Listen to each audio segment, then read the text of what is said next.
On peut aussi lancer des NFT sur la blockchain Bitcoin et on l'a vu cette semaine, Owen.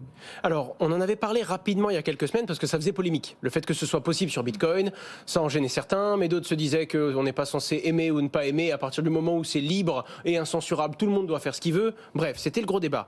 Mais là, il y a quelque chose d'un petit peu plus profond. Déjà, c'est pas n'importe qui lance une collection d'NFT, c'est Yuga Labs.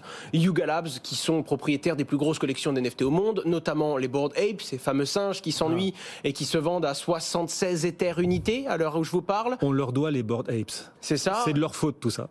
Il y a également les CryptoPunks qui sont parmi l'une des premières grosses gammes NFT connues.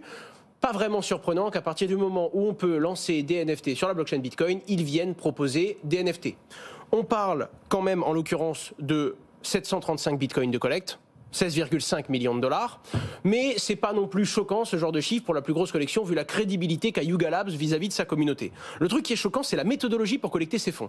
Yuga Labs a en gros, pour faire très simple, dit, parce qu'il n'a pas les mêmes outils sur Bitcoin que sur Ether, envoyez-moi vos Bitcoins, si vous gagnez l'enchère, on vous renverra le NFT. En gros, ce qui ressemble quand même très fortement à un discours d'arnaque, et on essaye d'éduquer la communauté, tout le monde essaye d'éduquer la communauté à ne pas tomber dans ce genre de piège finalement. Ça ressemble au pub, vous m'envoyez 100 €, je vous renvoie 200, vous savez que c'est une arnaque, mais envoyez-moi un Bitcoin, je vous en renverrai 2. Oh, c'est possible puisqu'on est sur Bitcoin. Du coup, c'est très dangereux et ça envoie un très mauvais message qu'un groupe avec autant de crédibilité fasse la même chose que de nombreuses arnaques, et il se pourrait qu'à l'avenir, on ait des arnaques du genre, promettant, si vous m'envoyez de l'argent, je vous enverrai un NFT, et je pense qu'on va en voir fleurir de partout après ce qui vient de se passer. Ouais, donc c'est un appel à la responsabilité du Yuga Labs là, que vous êtes en train de lancer. Très clairement, sur la méthodologie, la façon qu'ils ont eu de récupérer les fonds, c'est gravissime et ça va, je pense, donner des idées aux mauvaises personnes.